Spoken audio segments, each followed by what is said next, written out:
Hey everybody, welcome to Goots' Wrestling Pod. I'm your host Ray Goots. I'm here with Kyle, Kyle Lewis. Keep it 5 star. Kyle, how you doing today?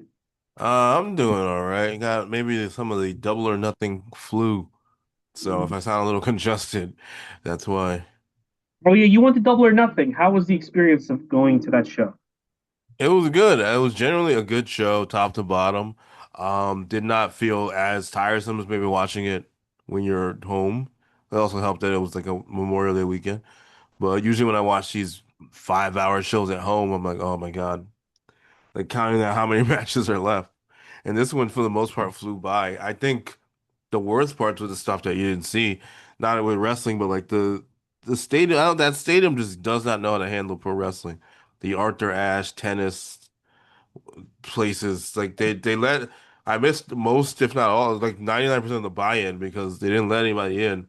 They were taking their sweet time letting people in. So I didn't get in until like closer to like 7:45 or so. And so I don't understand what that was about. Food lines are crazy, not as bad as the first Grand Slam. So they really got to work on that. But outside of that, it was a good show. Yeah, I think sometimes there's a reason why all the big events happen at Barclays or MSGs because they know how to handle things. I know Barclays people. used to be really terrible at letting people in too. Well, I mean, they've been good the last few times I was there. I mean, the last time I was there, I think it was WrestleMania. I had no trouble. Not WrestleMania week when The Rock attacked it was Cody and Jey Uso at the end of Oh Raw. yeah, It was pretty. Everything was pretty like doable. I got home pretty fast. But yeah, I heard a lot of people got a hard time getting home and stuff. And again, these are things yeah. that I mean, those videos are a little blown out of proportion. It was big. Like everyone left at the same time, so it was gonna take a little while. So some people were just trying to jump over like there's like a little bit of a guardrail. They were trying to jump over that to get to the 7 train. Some people, I guess the gate was locked on one side of the 7, so people were trying to break open the gate, which was another thing that was happening. And the wrestling fans were all wrestling about it, being like, yes, yes, yes, which I don't think you should have been doing that, but whatever. Hopefully they all got home. But it wasn't as bad as those videos made it out to be. It was just a long ass line. Same yeah, long line you get when you're leaving the garden, just longer because you have to get to the 7. It's a long walk. yeah. There's a couple of people. Dave Bixban was he loves drama like that because he was like trying to pat himself on the back for not going. He doesn't leave his house. And then some woman, and now I realize how dumb this woman is.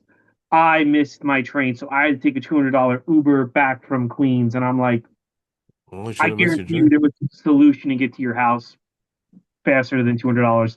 I think a lot of times people don't go out. They're not, me and you are men about town. We're eligible bachelors. We're always on dates. We go out Yeah. and we know how to finagle a city, and I think a lot of people don't.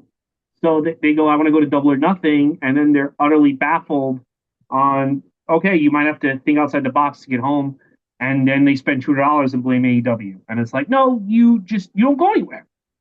Yeah, no, it wasn't that hard to get home. You had options. I ended up taking an Uber. I took it a couple of stops from the 7 because the 7 was down all weekend too, which I hate when the MTA does this. It's a big holiday weekend, and you're Mm-hmm. gonna fuck up service for like a good chunk of people. I understand regular weekends, even if I don't like it, but a holiday weekend, you're gonna shut down trains. They shut down some in Brooklyn. They shut down some in Queens. Like, what are you doing? What are you doing to what people are gonna be using these trains? So like part half of the 7 wasn't even active. So I just took it a couple stops and then because I would have to go through Manhattan to go to Brooklyn anyway. I took it a couple stops and took an Uber home. It wasn't the cheapest, but there were ways to get home. It wasn't $200, but there were ways to get home.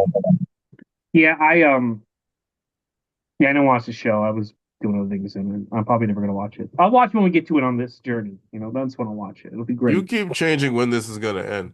It ends when we catch up. That's when it ends. That's never gonna. We'll just keep going until we're 70. Yeah, why not? Fuck it. I got it.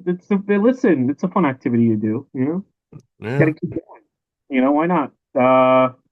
Wrestling. And maybe what if all wrestling ends next year? Then we have an endpoint. That is true. I mean, hopefully that does not happen. But I'm sure there were people like in '98 reviewing WCW, well, on Usernet groups, thinking like, "Oh, I'm gonna be doing this forever," and then 2001 hit, and it's like,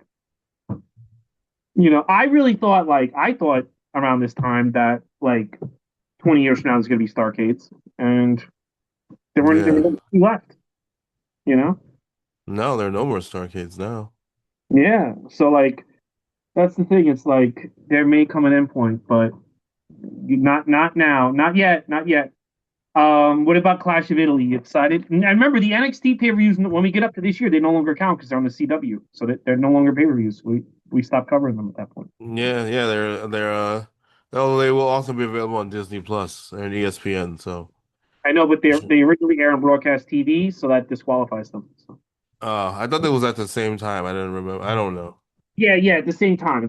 But like, it's the that they want you to go watch it on broadcast TV. But yeah, it's Yeah, I'll probably watch it on the app. But, um, no, it's fine. Let's just get through it. And no match there is like a bad, like egregious thing, but I'm already bored of their stories this past couple months. So I'm yeah. ready to move forward. I'm going to be at Monster Palooza, so I'm going to miss it. I didn't realize it was Sunday this week. Yeah, yeah. Saturday is the big AAA show with the Mats versus Mask, which I'm actually excited to see. No, I don't really care that much about the rest of the card. I guess Catalina and Flammer. I'd watch that. I don't know what anything else is, but the Mask versus Mask, I want to see that one. Yeah, I want to see that. That I'm excited. People had a lot to say about WWE taking over AAA, but the fact of the matter is, I'm invested in this mask versus mask match, and there's I don't think there's anything AAA could have done to get me excited about anything like ever. I mean, not that they tried, and not that but I think this is how WCW should have been handled. How they're handling AAA. I think that was the plan. It was the plan. And yeah, unfortunately, it was a different time, and WCW was looked at as damaged goods, and then they got really impatient. Oh, this is also a 5 match card. 2 weeks, okay.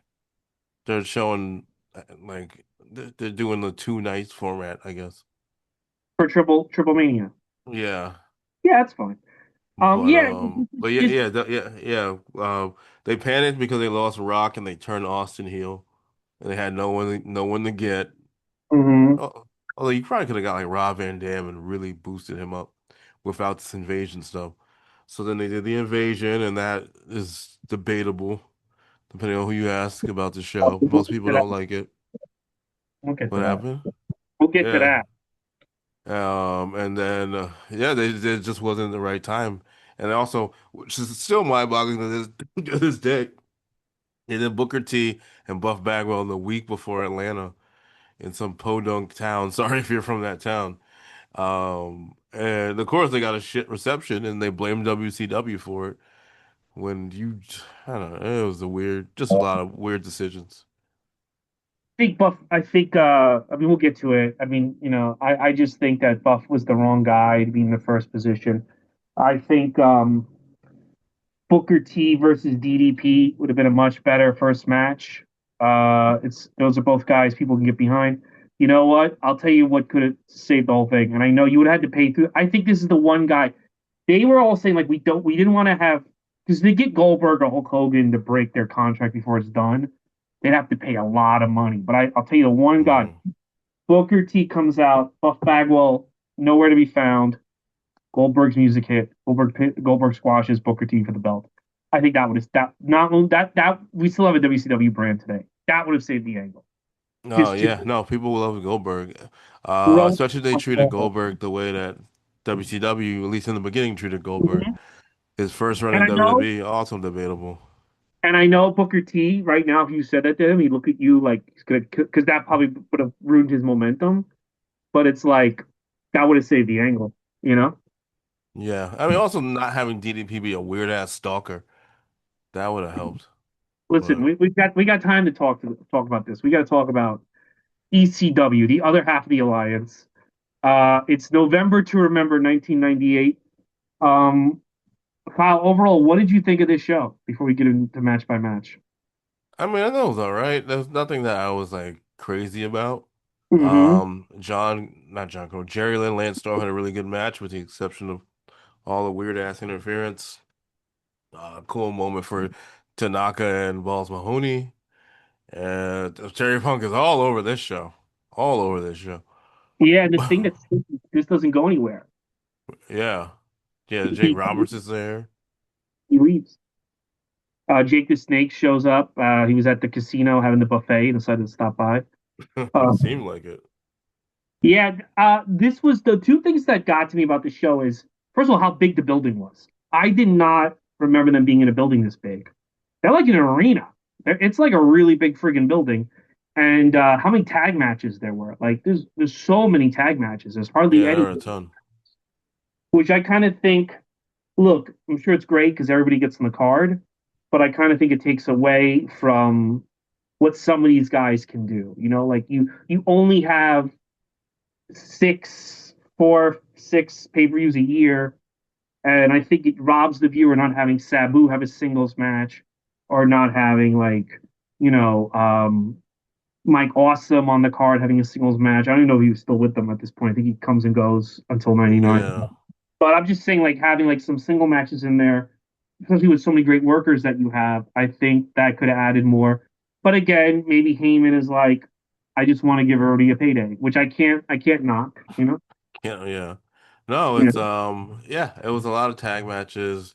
Tommy Rogers, Tracy Smothers was kind of there.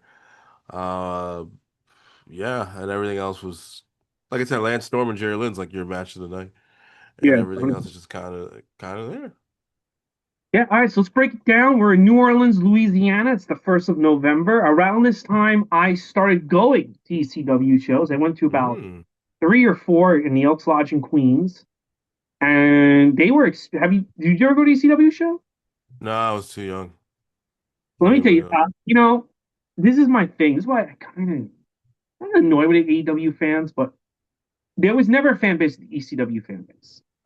It was tremendous. It was terrific. It was an atmosphere that's never been duplicated. And I feel like whenever I go to a GCW show or some other shows, people try to replicate it. It's just not going to be replicated. And the passion the fans had for ECW, again, I sometimes feel like fans are trying to will that into an existence, whether it's AEW, whether it's TNA, whether it's the Indies. It was just a really unique experience and a great time. And man, you were stuffed into the Elks Lodge, but it was some of the best shows I ever went to around this period. I'm going like, I think I went to four or five or three or four between November to May of '99. I was going to ECW all the time. Oh, that's awesome. Yeah. Yeah, yeah, I think a lot of people do try and replicate it. That's what I was saying. I think last week there's a very few like original fans anymore. Not like in terms of looks, but the way people respond to things.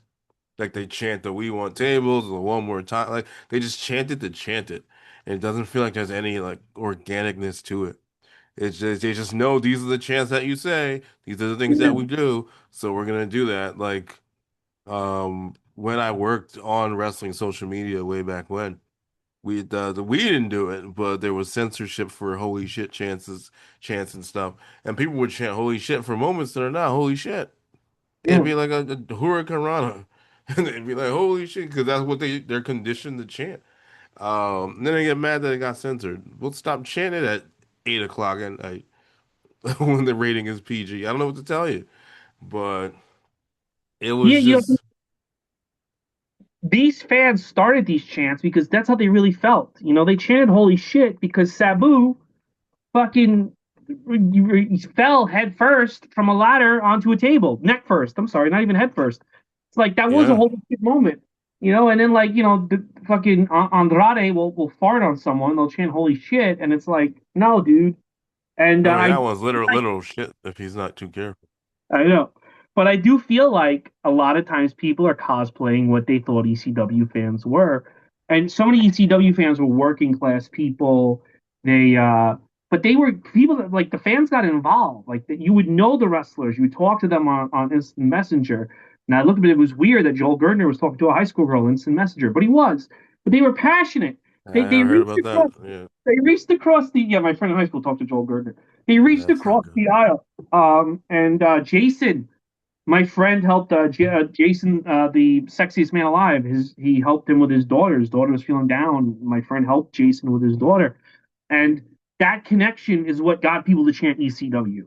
It's not just about Jason. By the way, was a really really nice guy. It's He was not just just at about, he's at Exotica last year.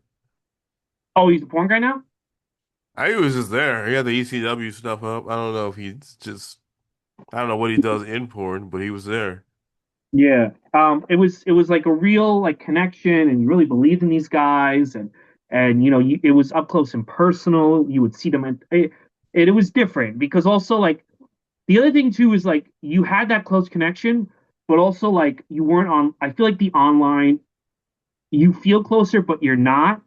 Like the way people can like troll Rhea Ripley nonstop all day long and cause her depression. And when she talks about it, they're like, well, you should like they have like a really it's more parasocial, but I also feel like it builds a wall between wrestlers and fans.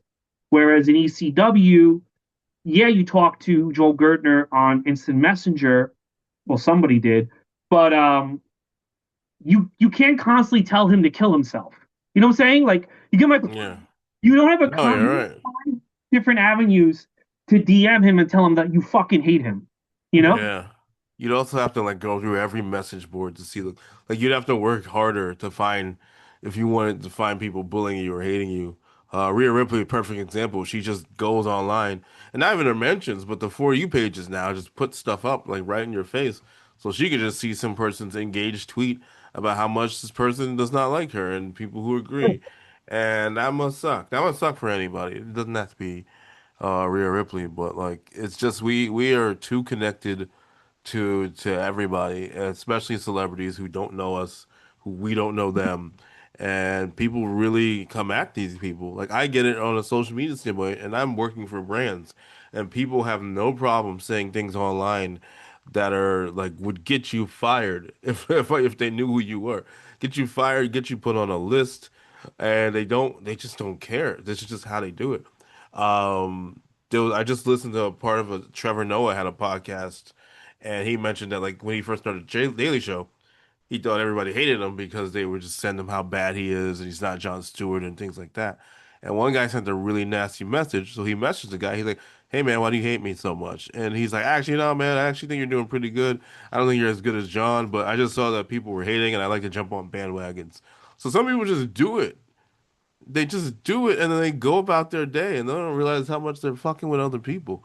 I know. I don't understand it. And then when What, someone is, commits suicide, they're like, "Oh, what could we have done?" You know, it's what did I see? What did I see? And it was like, well, what do you want this guy to do? Or I forget what it was, but like I don't know. It's just it just a couple of people have committed suicide because of online bandwagon jumping on the bandwagon when they want to cancel people. And I remember like a sister, I think the sister of somebody. So I guess this guy was talking to a 16-year-old girl, right? mm, 16-year-old girl published a screenshot. He was a comic book writer or artist, and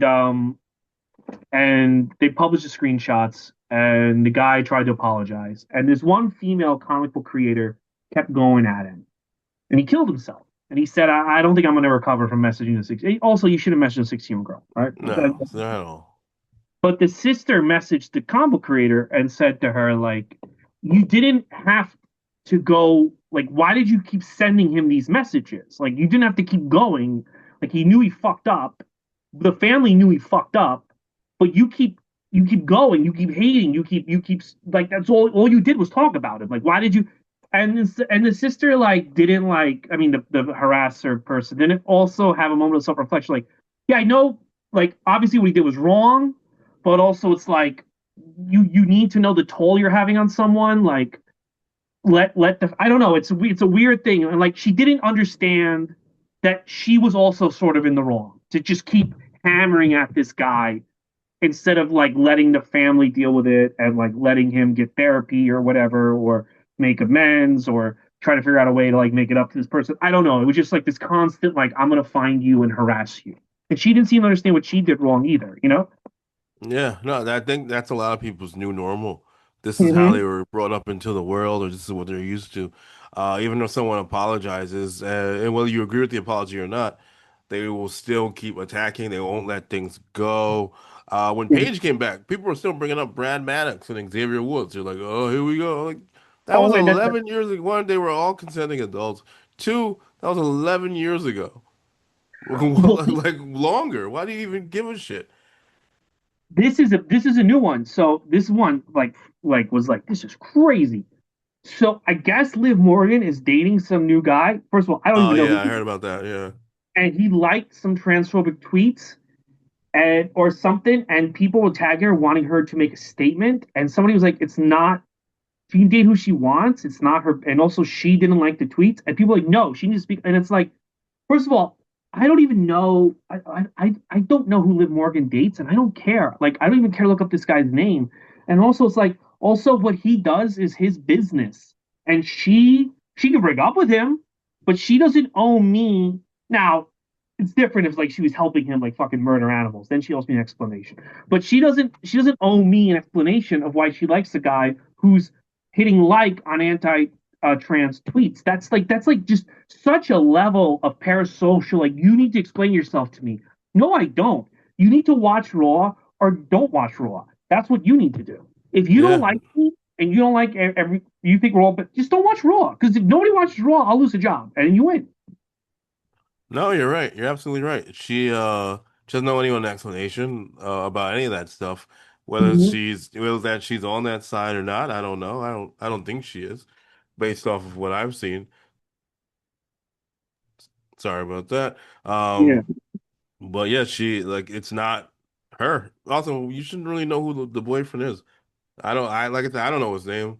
Why are you stalking this man and coming after him and all this other extra stuff? Like you said, if you don't want to like, support Liv Morgan, don't buy the shirts, don't watch Raw, and don't support her when she's out there.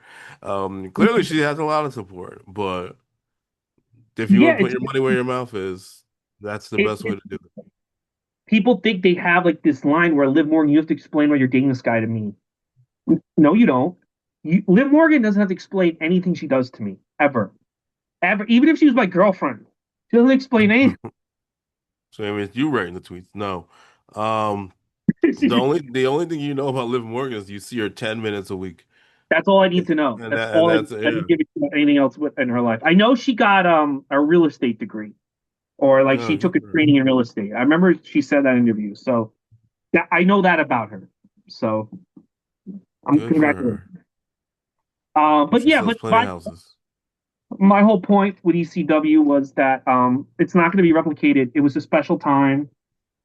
The shows don't hold up, but being there live and being there with the wrestlers so close to them, and the camaraderie it built and stuff, and how crazy some of the fans were, and you could be very crazy because again, there's no one with a camera on you going to social media being like, this guy was snorting crack in the bathroom. You could be Yeah. very crazy, but it added all to it, and I was thinking to myself because I'm like, oh, this is the era where I start going, and I'm like, I was very lucky to go to those shows because I do feel like everyone is cosplaying that passion sometimes. Yeah. I think Chikara was a close second. Anytime it Mm-hmm. was a Chikara, that was a very nice, committed family. People were into the gimmicks and into the wrestlers. And the wrestlers were you're often staying at the whole same hotel with the wrestlers. If it was like a King of Trios weekend or something. So you were always around each other, and they cultivated a nice following. Um, CZW I've never been to, but I think they had a similar kind of vibe with their fans. I think, and same with PWG, which I only went to once, which is going Mm-hmm. through its own set of problems because people want Tony Khan to buy the PWG library, but apparently I haven't seen a lot. Like I said, I haven't seen a lot of PWG, but they use a lot of bad words. But Yeah, so it would be a lot of editing. I would not envy the logger for that one. But or just put it up, put all the slurs on my AEW. I'd It's say easy. leave it unedited. I'd say leave it unedited, and then you know what? I know the Young Bucks use the N word. I think. And then let them answer for it. Like, you thought this was okay. You know what? I don't think we should edit anything. I think everything should be in. Even on the Raws with the where Triple H made fun of The Rock. I know they edited it out. I think everything should be in. Leave it the way it is, and explain yourself. Explain why you did that. There you go. Yeah. I mean, that's what Kevin Hart's doing right now. Even he didn't say the George Floyd joke. He's going on an apology tour, explaining why something was in there for the roast. Yeah, yeah, the roast. You know what's well, we'll get into that later. I can't get into the roast of Kevin Hart, No, I and mean, it's a completely different podcast. yeah, but I'll tell you this. It says something that a bunch of YouTube comics made Obsession, and a bunch of stand-up comedians made Breadwinner. I mean, there's a shift going on out there. I don't know if you pick up on it, and I love all the guys that made Breadwinner, but it looks like a subpar episode of Full House. Let's fucking be honest. Like, you I know, mean, there's a lot of younger, hungrier people out there with different creative minds, and they're all just trying to get over, for lack of a better word. And you're not getting the opportunities, so you got to try and make them yourselves, and that's what seems to be going on with Obsession. Breadwinner, I saw the ads. I didn't really like look at the trailers or anything. I'm looking at who's on it right now. It's all yeah, it's all buddies.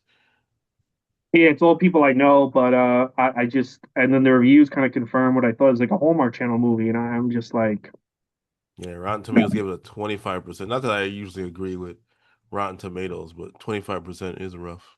I mean, I'll eventually see it because again, like I said, it's a lot of people I knew and I still know, but I mean, Obsession is an original piece that has excited everybody, and I don't know. I feel like sometimes stand-up comedy is stagnated. That's what I feel, and I feel like when you try to move around it, a lot of the people who have power will shut you down, and they want it to be this way, you know. Whereas people are like, maybe the George Floyd joke wasn't the best. They're told you can't criticize that because you're not a real comedian. Da, da, da. And it's like, okay, but you know, all you guys real comedians, you made the breadwinner. So you made the breadwinner.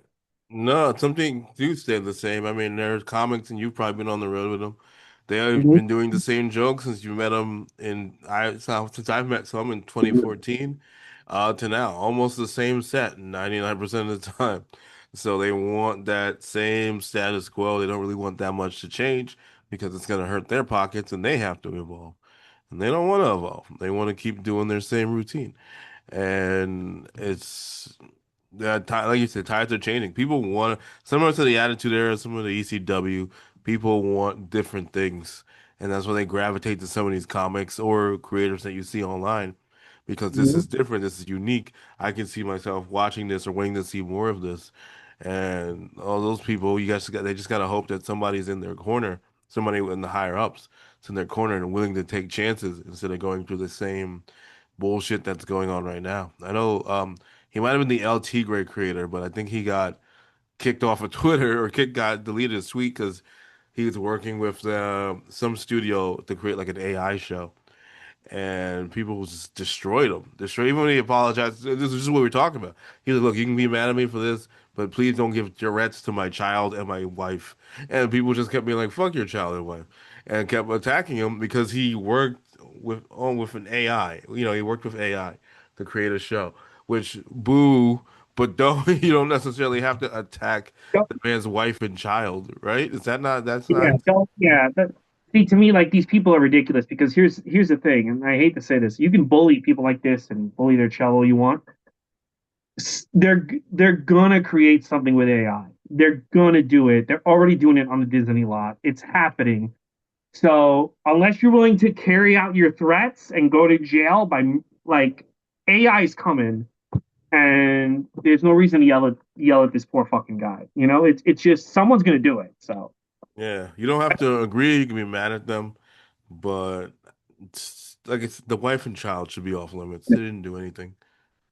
I mean, at this point, I don't like AI. I think it's horrible. But at this point, it's like Yeah. yelling at someone. It's like yelling at someone for using a steam engine in the 1800s. Like, what are you doing? Like, There's also like AI is also one of those terms that like there's generative AI, which is like the really, really bad one.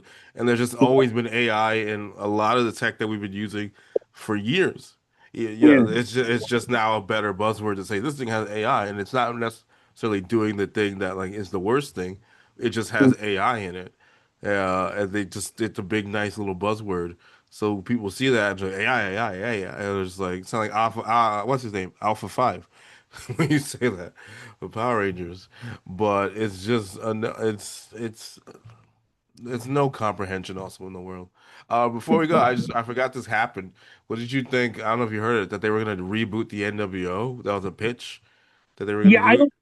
I think that was like a half-second conversation they had. Because he said Yeah, like a member of the NWO was on a plane, got off, and Kevin Nash didn't hear about it.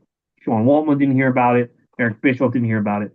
Maybe it was yeah, Hulk Hogan. Maybe Hulk Hogan was gonna do. I can't see Hulk Hogan though picking an NWO that was like. I can't see the Hulk Hogan character being like Sheamus, Cesaro, Nakamura, brother. Like I can't see that being like Hulk Hogan like wanting the NWO to come back. Now, now I will say I could see a path in 2020 2021 where John Cena brings back the NWO because of what Bray Wyatt did to him. I could see hmm that.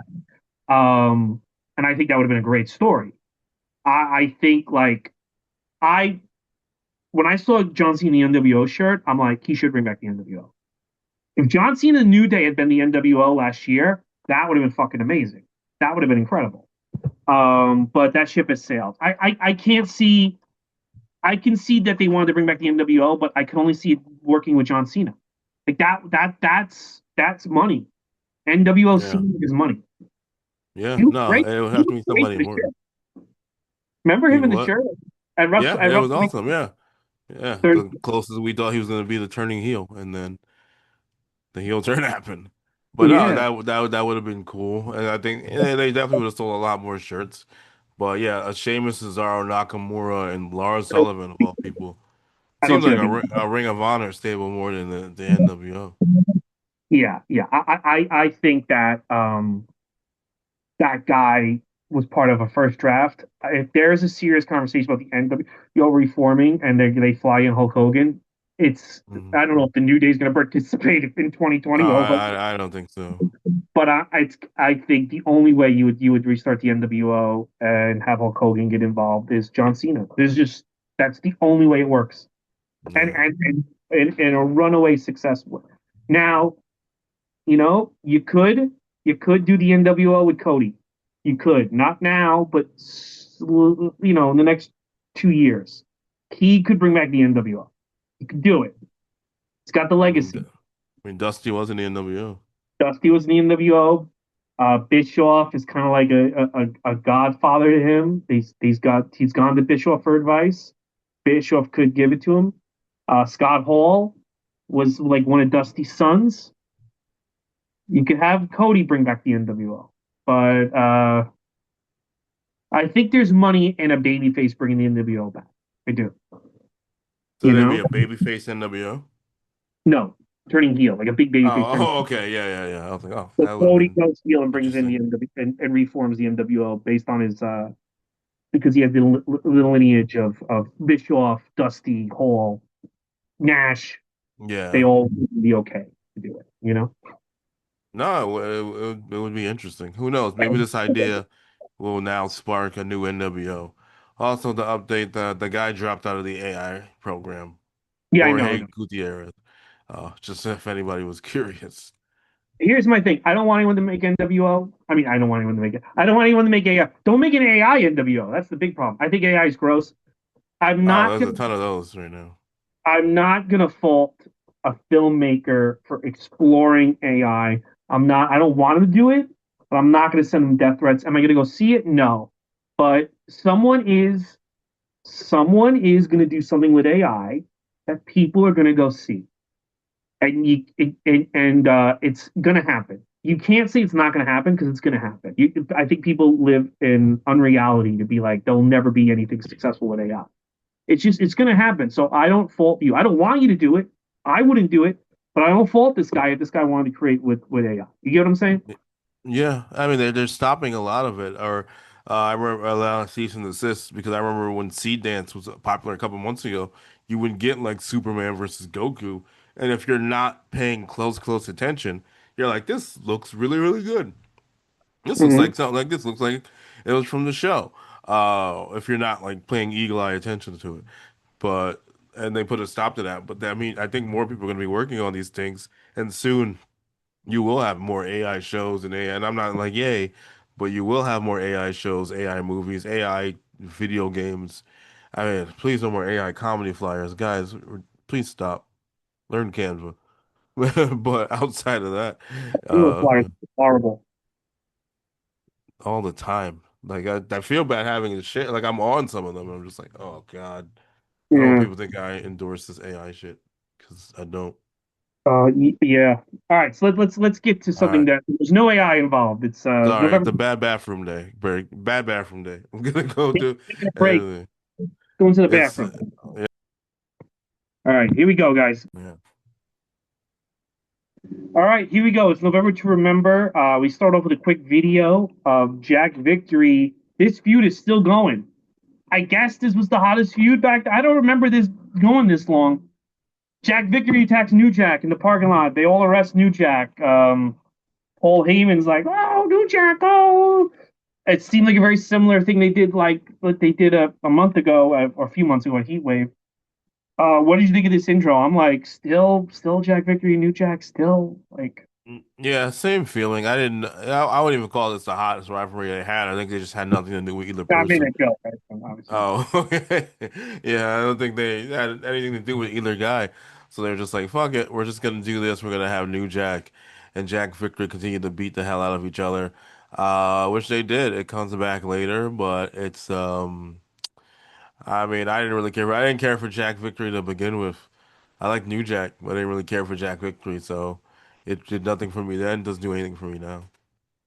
Yeah, Jack Victory to me was like I it just felt like a gigantic loser, like a guy who was this guy? I know more about him now, and he was like hot for like a day in like 1986. Otherwise, he was like a scrub. They kind of brought him in, and they kept like giving him things to do, and I'm just like, bro, like, I mean, this is like, you know what this is like? This is like bringing in like Luther Reigns and Oh like boy. having him like feud with like Ricochet for like weeks on end with like no end in sight. It's like, why is Luther Reigns all over this show? Who was he again? And you're like, oh, he was with Kurt Angle, for a day. Yeah. There's a name I haven't heard in a while. Luther Reigns, Luther Reigns, you are the Jack Victory of this generation. Anyway, Jack Victory calls. He's pissed. How dare you? So then we get I Joey mean, Styles might be listening. starting. What happened? You might be listening. I don't know what he's up to. I mean, he could be listening. Then we get Joey Styles starting off the show, just like Jesse Ventura, running down the card. I say this all the time. I'm gonna say it again, and I'm gonna say it again. There's a throne waiting for Joey Styles, and that throne is being the lead commentator in AEW. He, I think he is so good. This is the thing I like about Joey Styles. He is so good at speaking the language of the smart fan, of the guy who sits on the internet all day, but also telling the storylines that the booker wants to be told and that the viewer needs to be told. I think Joey Styles is awesome. Um, so he runs down the card. What do you think of Joey Styles throughout the show? Oh, I've never really had a problem with Joey Styles as a wrestler, as a wrestling commentator. I always thought he did a really good job. I mean, I don't know how much he would fit now. I know you have a lot more faith in him than others, but the fact that he got in trouble for the thing we talked about before, the thing he said 10 years ago about the Donald Trump line, I think people just wouldn't he wouldn't be able to do anything. Like he would be a watered down version, like kind of like how he was on Raw, a watered down version of himself. So I think he's just done with wrestling. But throughout the show, I thought he was fine. I never had an issue with him. I always thought he was great. Yeah, he's pretty good. I think we should bring him back. All right, then we get Terry Funk coming out. Terry Funk is pissed. He goes on and on. Tommy Dreamer comes out. Tommy Dreamer always reminds me now of like a Long Island, New Jersey comic, like a road guy who like runs a he and it's just Tommy Dreamer ruins this angle. He's not very good in it. Terry Funk's yelling and screaming. I think this is supposed to lead Terry Funk versus Tommy Dreamer, which never happens. Um, I love the fact that Tommy Dreamer was like Terry Funk's like the Terry Funk was his mentor, but they never Hmm. really, I don't know, they never really go anywhere with it. I'm kind of glad. And Terry Funk seemingly more in real life, Sabu was more like a protege of Terry than Tommy Dreamer, but I don't know. I think Definitely. it was all right. This doesn't go anywhere again. Like Terry Funk never has a match in ECW. He has like one more appearance where I think they hint that he's going to be with Just Incredible, and then they just drop it, and he never comes back. He never comes back. What did you think? I mean, I thought it was they worked overtime to try and turn Terry Funk heel throughout this whole show, which I guess people got into eventually. But in the beginning, it didn't seem like anybody wanted to boo him. It was like, oh, cool, Terry Funk's here, and then he's feuding with Tommy Dreamer, and it just was. It was just kind of there, especially when you know there's no payoff to it. Maybe if I was watching and expecting like, oh, it's gonna pay off, I'd be more into it. But knowing that this like absolutely goes nowhere, I'm not as invested. Yeah, I wasn't invested. Up first is Blue Meanie and Nova taking on Amish Roadkill and Danny Doring. I got to say about Amish Roadkill is I think he got a bum deal. I think this guy was pretty good, and there was promises. There was one time I think they told Undertaker. I'm pretty sure this happened. They told Undertaker, "We're going to repackage Amish Roadkill, and he's going to wrestle you at WrestleMania," because he was in developmental. Undertaker just went no. Uh, he's doing That, shit. that sucks. He's doing shit in the ring he shouldn't do, and they're not realizing. And I don't think I realized I'm like, oh, this guy's pretty good. This guy can Hmm. fucking move. And he kind of stuck with Danny Doring. I kind of because of the presentation of Doring and Roadkill at the start, I kind of brushed them off in '98 as scrubs and that they had no talent. And I don't think Danny Doring particularly good, but I think Roadkill had a ton of talent, and I just think that he had a bum deal. Back to the match, Nova's fine. There's a point where Terry Funk punches Blue Meanie. He barely sells. I don't think Blue Meanie's much of a wrestler. I don't think he's good at anything he does. And then he hits Terry Funk. So Terry Funk hits Blue Meanie twice. Blue Meanie does an awful job selling. Then Blue Meanie hits Terry Funk, and then Terry Funk sells like he got hit by Brock Lesnar and goes flying for the Blue Meanie. And I'm like, that's how you do it. This is why Terry Funk's a goat, and you are what you are. The craziest thing, you watch this match and you tell someone who knows nothing about history, hey, one of these guys in the ring is going to get signed to WWE. Who's this going to be? You'd probably guess Nova or Roadkill, and it's fucking Blue Meanie. The Blue Meanie's gone after this. He's in WWE. He's on the I mean, job. I mean, eventually everyone gets there in the match. Oh, but I'm saying like for him to be the first one, Yeah. No, during I the get hot. that because he's kind of entertaining, like the way he looks and this, the dance, which of WrestleMania 64 fame, WrestleMania 2000 fame. You Um, what's up?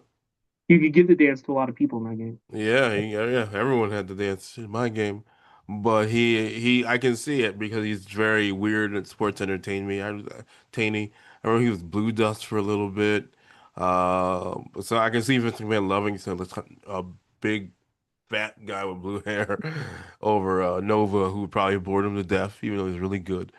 And then the same with Danny Doring, but you can see it in the Roadkill, and you can see it in the Blue Meanie because they just had these characters. Uh, Wrestling wise, at least for Blue Meanie, I don't think anyone can name you their top five Blue Meanie matches if there's a top one. Sorry, Blue Meanie, but it just he just kind of had that charisma, and that's why he got where he was. I got the best Blue Meanie match ever. It's not Oh, even the a match. JBL one. Fights JBL after JBL hits him from behind. Like they're best friends now. They text all the time. I mean, a chair shot will do that to you, I guess. Can Yeah, knock the hate out of him. yeah, that's a good Blue Meanie match. The Blue Meanie got a job for a little bit because of that. That was fucking Yeah, hilarious. the BWO was like briefly on SmackDown, Hmm. not winning any matches, and then they just randomly disbanded them. I was really upset because the Blue Meanie versus the Mexicools is a match that I was like, hell yeah, because I liked everyone. I liked everyone in the BWO, and I liked everyone in the Mexicals, and nobody else cared but me. You could tell with the fans too that they were not into it. Hulk Hogan, because Hulk Hogan was doing his Shawn Michaels run when the BWO was there, and Hulk Hogan pulled Blue Meanie and Steve Richards aside and said, I want to do something with you guys, brother. I like this BWO thing. I think it'd be a fun, we do a fun little thing in the ring, dude." And the writers were like, no. Like Hogan wanted to come out and be in the BWO with them. Did he really want to do that? So he told Blue Meanie, I mean, Stevie Richards. he's he's Mr. Honesty, we know that. And So well, I mean, like that would have been funny. Like they're like, you need a fourth member, and Hulk Hogan joins the BWO. That would have been really. That would have been I really mean, I would have to give it to him.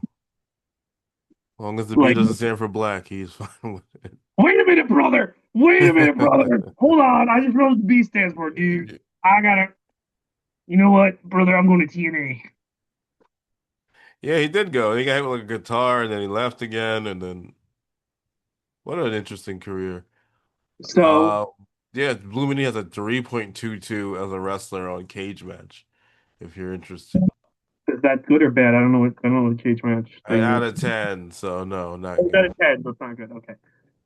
So they see that if they were real Meltzeraholics, it would be a 1 to 5, but they're Yeah, great. honestly, yeah, you're not wrong. So up next, we get the FBI versus Tommy Rogers, who still like thinks it's 1985, and Chris Chetty. Um, I'm a big fan of the FBI. I think it's very funny that these Southern guys are acting Italian. I think it's really, especially the history of Tommy Rich. It's really fucking funny. It's really funny because Tommy Rich was supposed to be the guy, and now he's a fat guy dancing to fucking freestyle music. It's really funny. Yeah, It's, you're not going to see a lot of guys who are supposed to be top guys make fun of themselves like that. Like you're not. I'm trying to think. Like you're not going to see. I don't know. You're not going to fucking see like L.A. Knight go to TNA and pretend he's like Peruvian. You know what I mean? I don't know. Like you just especially not now. especially not that because like at one point the industry is supposed to be Tommy Rich is supposed to inherit the industry, and it's it's like 18 years, not 18 years, but it's like 15, 16 years later, and he's just making fun of himself. He's just like, look what an idiot I am. And it's like, I don't know, I like that. This match is all right though. The big thing is they got the German guy in the ring instead of little Guido. Little Guido's like managing. At the end of the night, though, one of the greatest Italian wrestler of all time joins the FBI. I'm talking about Mabel, and then he gets beat up by Spike Dudley. Yeah, that was kind of chaotic. I think just a way to get Spike on the card, and hey, if I got Mabel, I could use him. I don't know if Mabel was still with WWE at the time, and they just had him like in developmentals and stuff. Yeah, he was in developmental. That's true. That's what was happening. Okay, so that's why he was there. But yeah, it was right before Viscera came back, so a nice Mm-hmm. little moment for Spike Dudley, the giant killer character, which everybody loved. Everybody loved that character. And Spike Dudley, well, actually, while we're on the subject, a couple weeks ago, we mentioned that Spike Dudley, Darby Allin said he's a better technical wrestler than Spike Dudley. Well, after watching Double or Nothing live and Darby Allin's little run as champion for like a month, I gotta take it back. I agree. He is a better wrestler, technical wrestler than Spike Dudley. See, to I, me, that's a false equivalent because Spike Dudley was never put in the position that Darby Allin is in. If Spike Dudley got the belt and every week defended the belt, uh, and was put in matches with Rob Van Dam and Tommy Rogers to be technical on the mat, then you can say he wasn't given his role was to do other shit. Like, it's that like too, yeah. saying like, well, it's like Bret Hart being like, well, I'm better at submissions than New Jack. Okay, but New Jack was never required to. He is obviously, but also that wasn't Depends New on the Jack. submission. If it's the pizza cutter, I don't Yeah, think Bret Hart knows that one. New Jack beats him, but that was never New Jack. New Jack wasn't put in that position. He couldn't. He's not going to get good or bad at it because that's not the role he played. So like to be like, No, I did Spike Dudley. It's like okay, but Spike Dudley was never. It's not like Spike Dudley. It's not like they put Spike Dudley in the New Japan fucking G1 and he That started would have like been awesome. what? That would have been awesome. I know he wasn't given those opportunities, and he was given like he was given a very specific role, and he did the role. Yeah. It's kind of weird that like he like we have to be like, well, he's I'm better than this at Spike Dudley. All right, well, Bret Hart is a better technical wrestler than Kamala, but he's not bragging about it because that wasn't Kamala's fucking role, you know? Yeah. No, it's a weird. I just want to say based off that statement, it is a weird thing to say. I know Spike in WWE after the bumps died down, he was like a cruiserweight champion and stuff for a bit. So maybe he means that Spike Dudley. I don't know, but yeah, I don't Yeah, really remember a lot of his matches. I remember he was the mean one to the Dudleys after a while. Like he became a dick when he was a heel. Ike was always in charge of the Dudleys, which plays havoc on ECW continuity. Yes. Completely ruins ECW continuity if Spike Dudley is behind the Dudley Boys at this event. He's telling everyone what to do. Just none of this show makes any sense. I'm not gonna be involved, but you better beat the shit out of Tanaka. Okay, Spike. You know, You're right. No, it makes zero sense. It's just like they beat the shit out of him for so long. you That gotta why keep would you do? it up, or sorry, people are not gonna know that I'm the boss. Okay, Spike, don't hit Yeah, us. see how crazy certain WWE characters are. You still remember 20 something years later that he was the boss, Spike Dudley. And it wasn't that memorable of a gimmick, but you still remember it.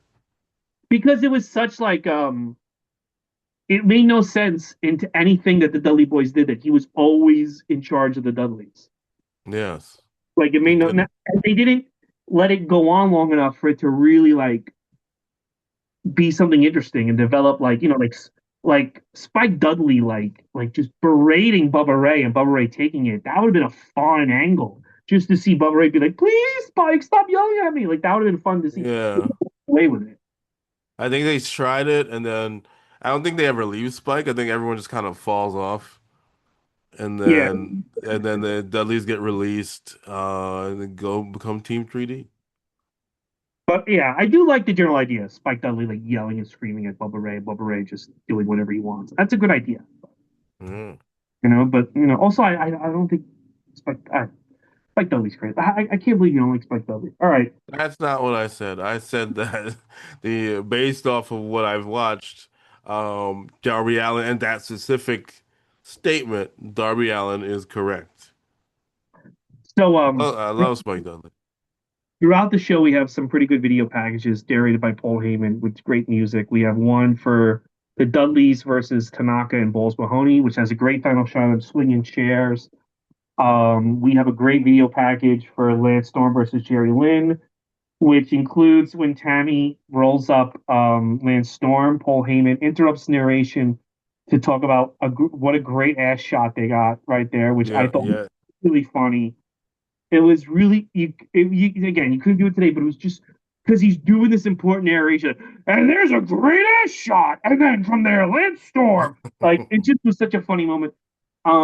He's really good at these things. He really figured out like man, they need something like this in AEW and WWE. Like I don't know, like the way he just like tells a story and he makes all this footage exciting, and like he's just really really good video packages on this show. Really good job with the limited resources they had. What do you think?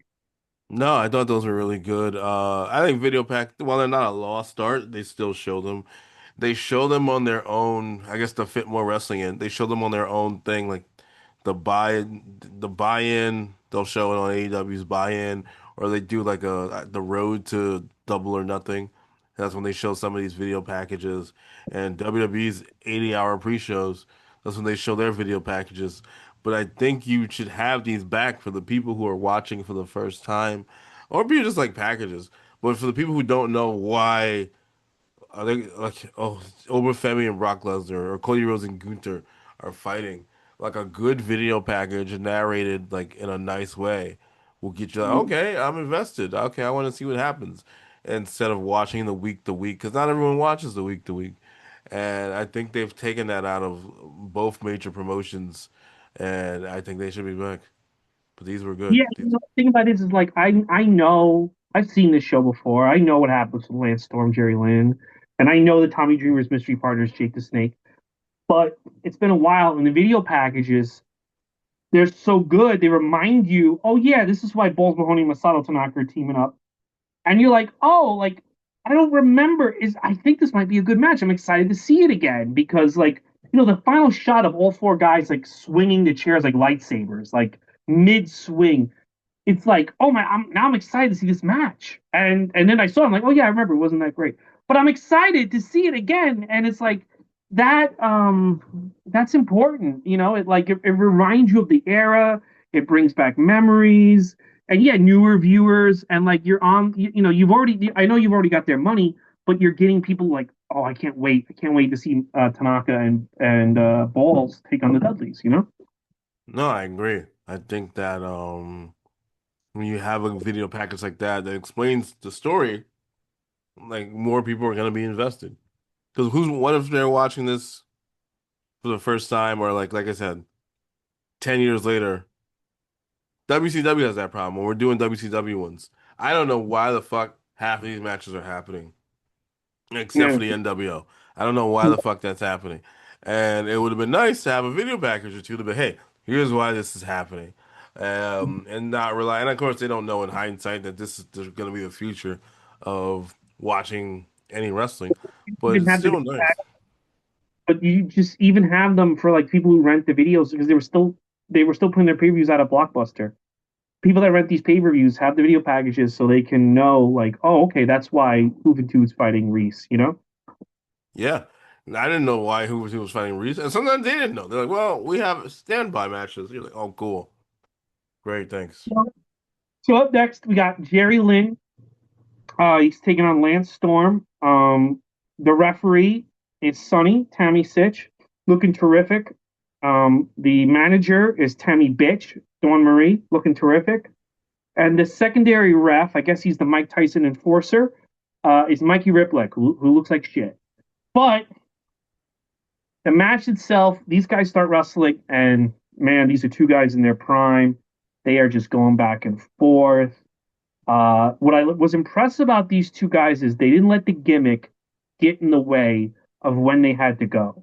I feel like a lot of wrestlers would have gotten distracted by the gimmick of Tammy Lynn shoving her ass in everybody's face and this, that, and the third. Everyone gets a moment to shine.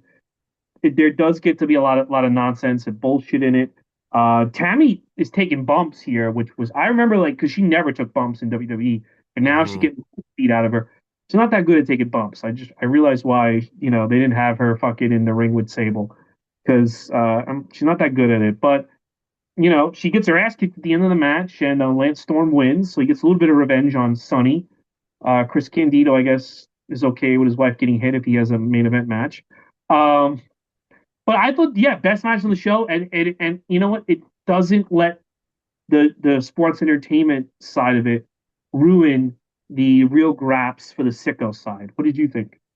Definitely the best match on the show. I guess the one that people should watch if you're gonna have like a Jelly Roll or a Pat McAfee or any of these guys now. Um, yes, the celebrity involvement is there, but you can still put on a good and compelling match. And these are two guys who are personality wise drier than a block of wood. Like they are not very Mhm. personable people, but they still put on a great match and a match that like you're like, holy shit, even though Sonny's there, even though Dawn Marie is there, even though Mikey Whipwreck is there, and they're doing the lewd stuff, like pulling off her skirt and stuff and showing her butt cheeks, and Sonny's putting on her shoes in the ring. They appeal to all the fetishes on this show. But they you can do it. It's doable. And I think this match is a good example of that. That you can, even with whatever sports entertainment shenanigans you want to have, you can still put on a quality wrestling match. Yeah. So really enjoyable. Um, great times. It's so crazy to me that one of the nicest people in wrestling to me was Sunny, and she's a murderly murderer. But whatever. Yeah, no, Life her, will fuck you she, fast. like exactly. Yeah. It's hard to feel sorry for her, but it's just, it sucks. Sucks to It see your is what life it go down that is. way. Speaking of lives going down that way, Somehow a worse person than a murderer. Bubba Ray Dudley is up next. Oh, I wouldn't say Um, that. we have the Dudley Boys versus Balls Mahoney and Masato Tanaka. I was kind of surprised how this starts off as kind of like a regular match. It's not like a hardcore match at first. Did I skip a match? No. Oh, okay. Were you okay? Yeah, I just coughed. And Oh, okay. I did the radio thing. Oh, it's a radio thing. Okay. So so yeah, so this match, it's okay. They tease like dissension with the Dudleys, which goes nowhere until TNA. I don't know. I just don't think Bully Ray's that good yet. I think the Dudley Boys don't get good until WWE, and I think they needed like the WWE system to get them good. And of course, I don't think Bully Ray would ever admit that, but I think they did. It's okay. It's not as good as I thought it would be. I do like Tanaka and Balls Mahoney's a tag team. I'm glad they won the belt. What did you think? Yeah, I forgot they were a team actually. I was like, oh, well, these guys are gonna lose. But I completely forgot that they were a team for a little while. So that was cool to see them again. The Dudleys. I don't know if a promo got cut or something because usually they're fighting with the fans a lot more. It didn't seem like that happened this time. They said some bullshit. But besides that, like it was fine. It wasn't microphones. Yeah, the match was fine. It wasn't like this crazy, like you got to go out of your way to see it, but it was enjoyable. And it I was, oh, and keep going. I think you're right about the Dudleys. They did great in ECW. WWE gave them the seasoning to become veterans, and then TNA they were able to be veterans and top players. Bubba more than Devon because of reasons, but. They they were able to take everything that they learned and be teachers and veterans, and they still have those roles today outside of radio and clickbait obligations. But that's what they're doing now. But yes, I think that WWE really helped them get out of this one-dimensional character that they have for a bit, which is funny because they were 3D and they were very 1D for a long time. Well, they should hit the one D. I think the other thing about the Dudleys when it comes to I think the reason why they didn't do the long promo is I would not be surprised if Heyman was toying with them actually for real breaking up, and they were trying to figure out how to go about that and so they're like maybe don't cut the promo and we'll tease the breakup, and then they probably abandoned it after the show because they didn't really get a reaction to them being Yeah. like having dissension. No one had a real reaction to it, so I think he just abandoned it. Also watching it now in 2026, you're like, well, they hit each other all the time to get the tables. At least Devon gets hit usually, but they do that. So yeah, when I first saw it, I thought it was gonna be like one of these. I was like, oh, is this when they started saying get the tables? I thought it Yeah, was a he hit him. WWE thing. It's funny. He says get the tables. Yeah, maybe. Yeah, So maybe they were like maybe they were like doing this breakup thing on the house shows, and then one night Bully Ray shoved them and then said get the tables. I yeah. think, He did that. I think he tells a story that like he says it one day and it just like catches wildfire. Which who knows? yeah, they were like they really. I really thought they were going to come in and come out in WWE, and they really Oh, adapted WWE and doing catchphrases and spots. And I mean, Devon get the tables is like still to this day, the biggest thing in the yeah. world.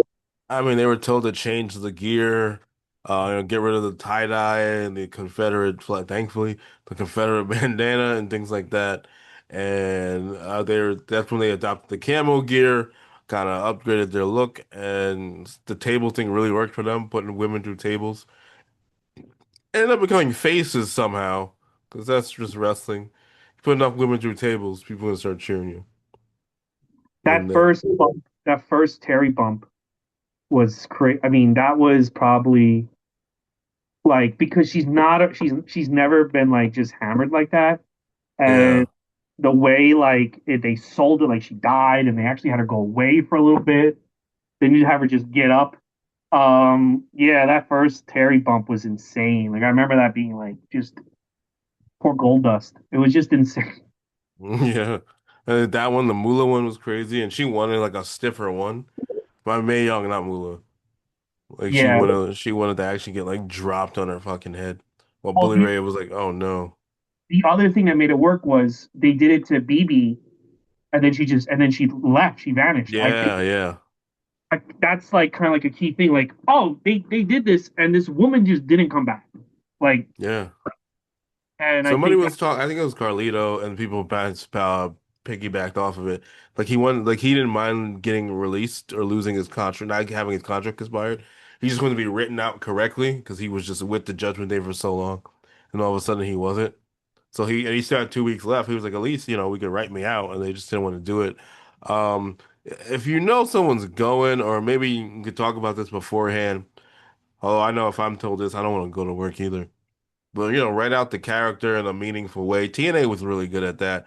Really over the top about that. They would literally kill people off. Mickey James getting hit by a train. Uh, Eric Young went to the insane asylum. All these other weird things that happened. And Allie died, and she's back. Everyone comes back, and then they have to rewrite a way to bring them back. But at least they like killed off a character. So like when you're watching the show, you're not, hey, whatever happened to like Christian? No, the main event Mafia jumped Christian, and he he jumped him so bad. He went to ECW. well, Like, Ricochet. yeah, that was the last time they did it. All right, up next. Sorry, my computer froze, so I don't have the notes, but I think I could do it by memory. So we did Bubba Ray. Up next is Tommy Dreamer, right? Yeah. Okay, sorry about that. My computer froze. I usually have like my notes. It's Tommy Dreamer and Jake the Snake taking on Jack Victory, everyone's favorite, and just incredible. Jake the Snake looks like he was at the craps table and they pulled him off. He looks like shit. He's gonna get a pop because I think he looks so bad. He doesn't have the steak with him. He literally looks like he just got. He looks like he was like going to like Sunday dinner, and they're like, "Well, like, can you please come to the show?" And he was like, "Well, okay." It's depressing. So Jake the Snake comes out, barely does anything. Tommy Dreamer does all the work. Ton of interference. New Jack comes out. Uh, everyone comes out. Uh, Tommy Dreamer gets the win, but then Terry Funk comes in and beats the shit out of Tommy Dreamer some more. This was kind of a mess. Tommy Dreamer didn't know who his mystery partner was going to be until the last second, and then Jay clearly didn't want to be there. Um, and then it leads to an angle that doesn't actually happen. What do you think of this? I think it's a waste of Just Incredible. But what do you think? Yeah, it was a weird place to put Justin Credible of all people, who you were just had a video package building him up. It was this really gruesome guy. Jake Roberts, he shows up. He's very out of it. I don't know if this is in Beyond the Mat. I can't remember, but he's in like he just doesn't look good. So I don't know why they would even put him on the show if he doesn't look that good. I mean, I guess they had no one other option, but. But yeah, I mean, it's just more fodder for the Terry Funk thing that doesn't happen. You get Tommy Dreamer getting a little bit of revenge on Justin Credible, but outside of that, it was just kind of there. And the Jake kind of being out of it just kind of took away from the whole thing. Yeah, it really did, and it's sad because like he just keeps like he looked like shit. Like he looks like the man. He looks like the man in 1992, early Hmm. 1992. Yeah, Halloween Havoc looks like shit. He comes back, he looks like shit, and it's just like, man, what happened to this fucking guy? You know? Yeah, no, those demons, his demons were rough. I'm glad he seems to have beaten them, but his demons were really, really bad. And they really took him from the higher of highs to a very, very dark lows. And all you can do is be happy that he's not in that position anymore. But back then, it sucked to see. He's back with his ex-wife. He's no longer doing drugs. I think he still smokes. He no longer drinks. I remember when the week Hulk Hogan died, he was at Cass's Deli, New York, with his wife having sandwiches. Goes out to eat all the time. He's outlived Hogan. He's outlived Warrior. He's outlived Savage. He's outlived Scott Hall. Um, and it just he looks like he's about to die in this match. And it's just what a hell of a story, man. And he's happy, and he got his wife back. He got, Yeah. which is really good. Yeah, that doesn't normally happen. He got his wife back. I assume he has a better relationship with his kids. Hmm. But it's a great redemption story. But right now we're not at the redemption part. We're at the oh, what happened part. And Yeah, like, I'm talking about derivative. Like he fucking made out better than half this goddamn roster. yeah, no, credit to DDP. DDP saved this man's life. Yeah, and he gave Goldberg the best match of his career. He didn't get a concussion like that idiot Bret Hart, and he saved All right. Yeah, yeah, yeah. No, he did those things. Imagine Goldberg was like, DDP gave me the best of my career. He didn't get a concussion like you stupid idiot. So, I mean, Bret Hart would have killed him. Bret Hart would have found them and took him out. uh, all right. So now we get to the main event. We have these promos. The best, what was really sad, bro? You know what really got me? Shane Douglas Mm. goes, we're the real triple threat because 20, 30 years from now, we're still going to be friends. Dude, 10 years from now, Ooh, only one left alive. I'm talking yeah. about Shane Douglas. 20, I 30 mean, years. Francina's there. No, but he was talking about him and Candido and Bam Yeah, Bam. yeah. Very sad to hear him like say that, and like I think he believed it. I think he really thought I'm gonna be sitting on my porch like an old man with Chris Candido looking at our grandkids, and didn't happen. Didn't happen. It would have been nice. 30 years from 2028. What a world it would have been if Bam Bam and Candido were still alive. 2028. Yeah, no, it would have been nice. Some of them would have been in the Royal Rumble. One of them at least. I Probably know, Bam but Bam. But no, it's unfortunate and it's sad. It's always sad. I think just even hearing the reports about it, I know the blood clots really messed with Chris Candido. Candido and Bam Bam. Just they said they found some drugs in the system. I think his body just gave out. I don't think he was Yeah, going on a bender or anything, but it sucks because Bam Bam also was beloved. Seemed like it from a lot of people. Always kind of on the cusp of being like, hey, if he came back in like '05 or even '08, if he was a surprise in the 2008 Royal Rumble, people would have been like, oh shit, you know. He's always had that love for him, so it sucks that both of these guys are gone so young. And Shane Douglas' wrestling career is a thing of the past due to people buying out his competition. I mean, his other avenues, yeah, WCW gone and ECW gone, and there was no chance in hell that they were going to sign him. yeah. And also, when Target wants you to be a manager, you got to take it. So, all I those mean, things. it's good money if you're not wrestling, I guess, if you're not doing what you wanted to do. It's all good. Yeah, what was I gonna say? Oh, I was listening to Cody Rhodes' podcast, and Kevin Owens talking about his fandom as a kid, and he goes like, WrestleMania 11, Shawn Michaels and Kevin Nash should have the main event instead of whatever they put in the main event, and Cody stopped. He goes, "Hey, Bam Bam deserved to be in the main event," and Kevin Owens, oh yeah, yeah, yeah, yeah, you're right, because Kevin Owens about to go hard on that match, and I'm like, Yeah. relax, because people would say that shit about you the way they're talking about like Bam, you know what I mean? Like Yeah, I mean, I'm sure people did not want Kevin Owens in the main event a couple years ago. Bam, Bam, Bam. I'm glad he got that main event, man. That show sucked. Nobody gave a shit about. I hate to break it to fans of 1995 WWF. Nobody gave a fuck about Shawn Michaels Diesel. Sorry, just it is what it. I did. I was 9 years old, but I did. I was so excited for it. Bam Bam his main event. He earned it, and I'm glad he got his main event, and he did a great job. And I No, feel yeah, absolutely.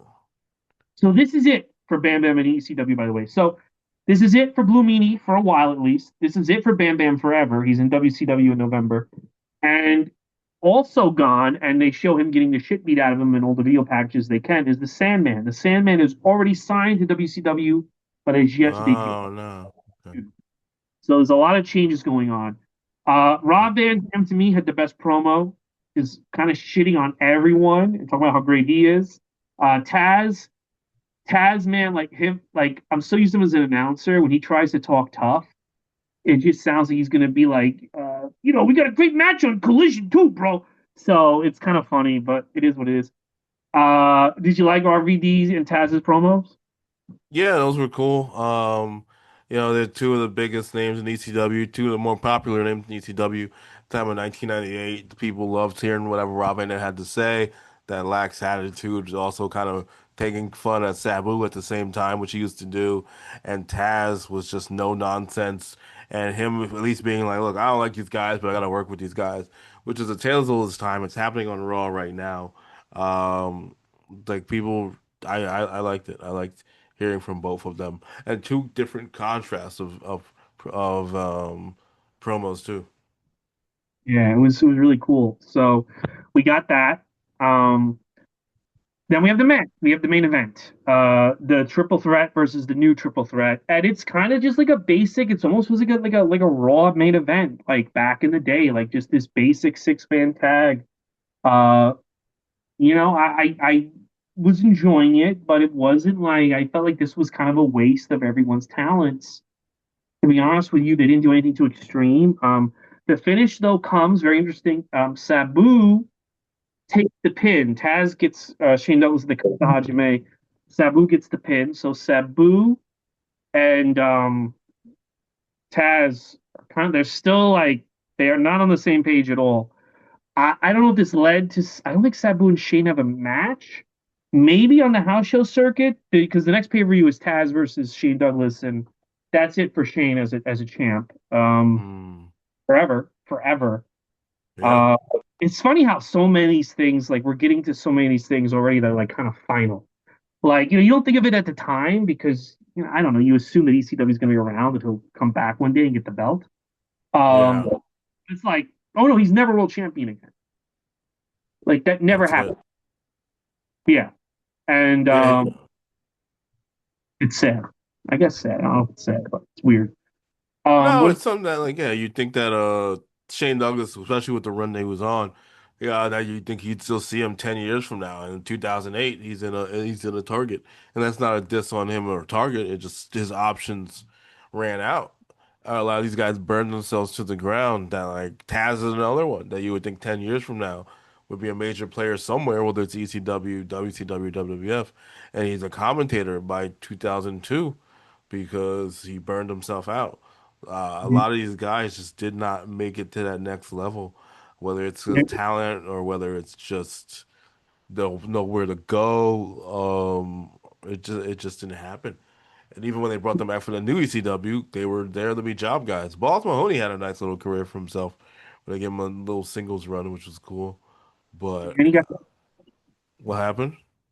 he got to date Kelly Kelly, a feud with the Miz, if you can believe it. Yeah, yeah. No, Vince McMahon, some of the people that he just chooses. He just sees something in somebody, and you never understand why. And I mean, that was a good moment for him. But yeah, a lot of people don't get those moments, Mhm. especially Shane. Yeah, Yeah, the let's funny talk thing about the match. the funny thing is, oh yeah, we'll get into the match in a second. But the funny thing is, around like May of '99, Sabu and Shane are gone.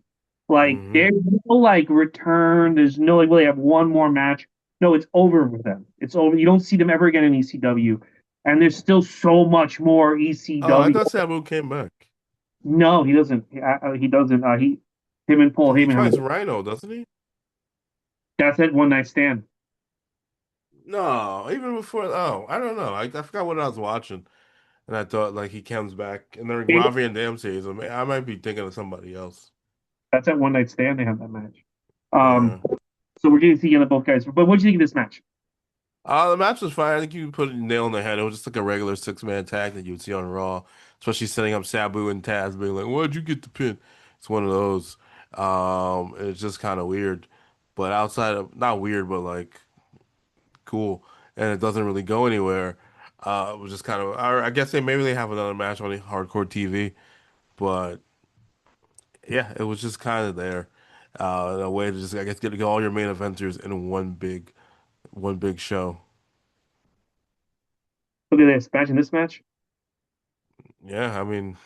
I don't know who would win. I mean, I know who they would book to win, but I think we know who'd Junkyard win. Dog, Stone Cold Steve Austin. I think I know. I think we know who'd win. Yes, maybe Um, not. Maybe not in Mid South. you know what. My only problem with these new LJNs is and again, I'm not going to be playing with them. But this Junkyard Dog here, hold on. Junkyard Dog and Hulk Hogan, they're posed to play. So look, I can like, brother, oh, your body slammed me, and then oh, I pile drove you. You know what I'm saying?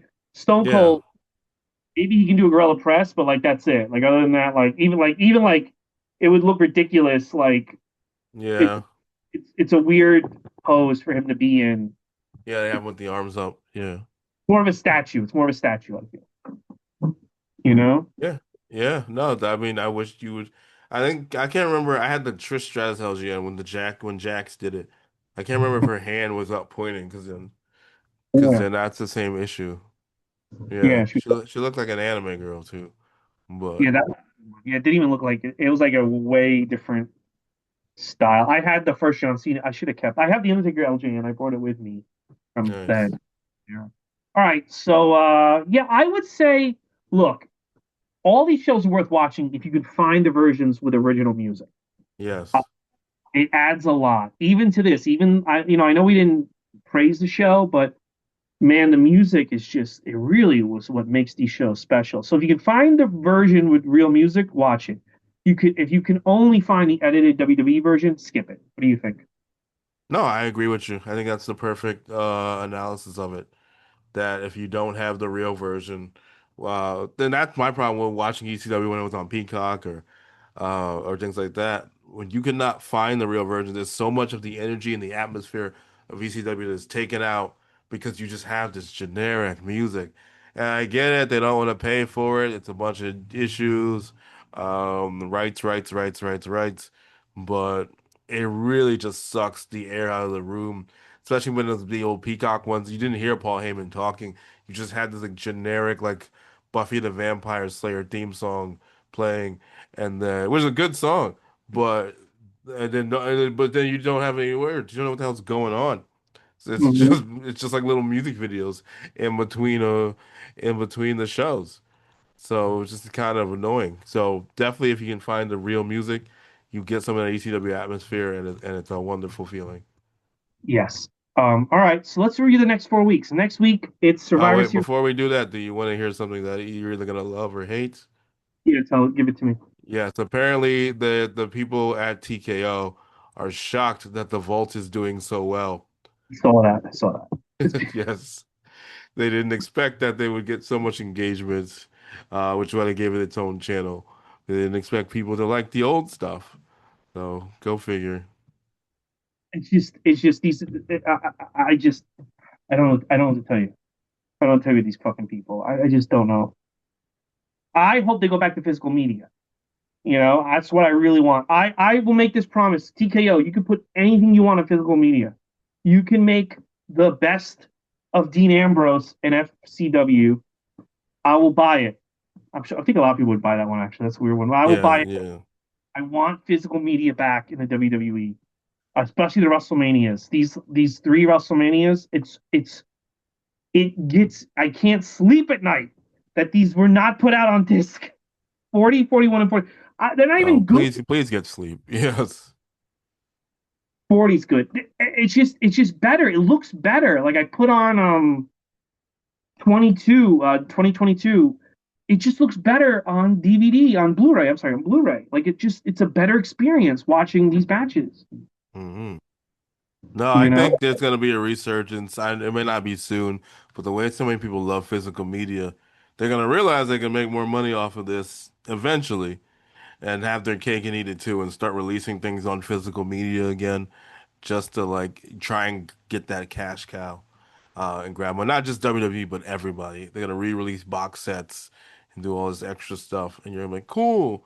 So, and then you're gonna want it more because you know that it gets taken away. Well, you know what? You know what I think TKO should do?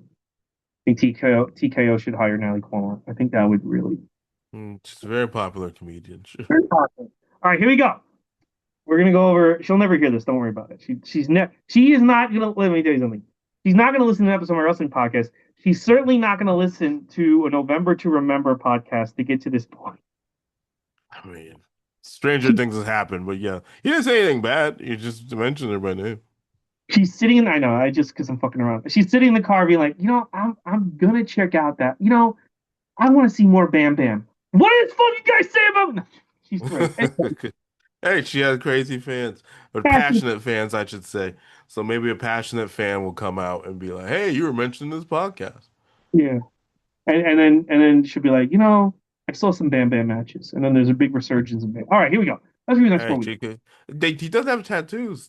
She might like him a lot. And again, these are not insults to the comic. If anyone's thinking that, we Can I can't. tell you something? Like people didn't get tattoos in the 80s. You know how fucking insane you have to be to get like in 1985 your whole head tattooed? That's a fucking that's a guy. Absolutely nuts. Yeah, Like now they look everyone cool. no one was doing that. No one was getting any tattoos. This fucking guy got his whole head tattooed. Yeah, it was taboo. Tattoos were like considered taboo. There's the episode of The Simpsons where Bart tries to get the early one, tries to get the mom tattoo, even though he's underage, mother, and it just says Moth because she grabs him. It's unfinished. But that was like getting a tattoo was a very, very big deal. Like Yeah, sushi. Sushi was a big deal too. yeah. All right. So let's review real quick, then we'll end this. Next week it's Survivor Series 98. We got Mankind versus Rock for the WWE title as the main event. In 2 weeks, War 398 with DDP versus Bret Hart. In 3 weeks, it's Capital Carnage 98 with The Rock. No, I'm sorry. With Undertaker versus Austin versus Kane versus Mankind. And then in 4 weeks, it's Rock Bottom 98 with a main event of Stone Cold, oh, here, versus The Undertaker. Oh my And God, how many times these two fight? what are you looking forward to? You know what? I have to go with World War III because that's you put it out there. This is where you're gonna decide Bret Hart's legacy as a wrestler. I'm still always gonna be Team Bret and think he's one of the best, if not the best of all time. But you put it out there a couple weeks ago that if Bret Hart and DDP is not up to your standards, Bret Hart is, and these are not my words, Bret Hart is overrated. No, I didn't say overrated. I said he allowed his career was already over because he allowed Vince to get into his head. And I will say this, if he can't have a good match with DDP, then I think that the injury he sustained with Goldberg is more on him than Goldberg. All And right. See not how misinformation spreads? I'm sorry, everybody. he was not mentally prepared anymore to take on Goldberg. And he's been blaming Goldberg. And my thing is, no, your head was no longer in the game. If you can't have a great match with DDP at World War III 98, your head is no longer in the game. You let Vince beat you. Your career was already over before Goldberg got his hands on you. You need to shut up about it. You can bitch and moan about Shawn and Vince all you want, but the Goldberg thing I'm a little tired of because it's like you weren't you're not mentally there anymore. In 1998, you're not mentally there. You know, Yeah, we'll find out very, very soon. and I think Goldberg should be allowed to kick him in the head 5 times at All SummerSlam. right, all right. No, now we're too. It's just I feel like he's done a lot of damage to Goldberg's reputation, and I think it's kind of unwarranted. Accidents happen. You don't hear Big E going on and on about Ridge Holland every fucking 2 minutes. You know? Yeah, we don't know how big he's gonna be in 20 years. Bret Hart Yeah. and Goldberg were good friends for a while. It was put behind them. Some people think Bret Hart just the symptoms of the stroke. Some people have said maybe Bret Hart is just he just really mad about it. He thought about it. He got really mad. It, Uh, I know it he is a wanted that. He did say that Goldberg, which I don't agree with, should give him some of the money from Saudi Arabia once, which I thought was a absurd thing to say. But absolutely yeah, not. Yeah, that's my thing. It's like, all right, dude. Like, come on, man. Like, accidents happen. Come on, dude. Like, fucking, look at what the Rockers did to that guy. That guy should have a podcast where he just goes fuck Marty Jannetty every week. And I think the guy well, did that. listen. Oh, that sucks. But maybe he would have. Maybe he was signing the deal to do the fuck Marty Jannetty podcast. But it's like accidents happen, and it's like I don't know. I think that was more Bret Hart. I do. Bischoff said that once, and I disagree. With him. How could he say that? But the more I'm watching Bret in 1998, he's just not there. He's not there. He's not giving Ric Flair and Booker T and all these guys what they deserve to get. So it's like you can't blame them because they're having good matches with other people. Goldberg and DDP, they're having a good match. you can't like you're not doing anything. So, you know, you get it. I mean, yeah, we'll find out. We'll find out together. I know, I'm excited. I mean, I know like he's your best friend, but just relax, all right? I will keep. I'll be unbiased. All right. So listen, guys, Kyle, give us some plugs. Character Select Comedy, June 20th, 6 p.m. at the stand. Also, my birthday show. Birthday is the day before, but celebrate my birthday at the stand and then at a bar afterwards. But would love to see you there. Let's all hang out. And as for the Goots, I might have a big announcement soon, but not right now. Just please subscribe to the podcast, leave a comment, but give me some money so I can buy the King Kong Bundy LJN, which is the one I really want. And yeah, Is he on? that's Is he at the shelves? Is he on the shelves, or you got a ringside collectibles? no, he's at Target. Him and Ultimate Warrior at Target. Nice. Yeah, I really love the King Kong Bundy LJN. So all right, Toys used that's to be $5, man. what. They used to be $5. Wow, nothing's $5 anymore. Not anymore, no. So, guys, that's the podcast. Support the show, support King Kong Bundy, and we'll see you next week for Survivor Series.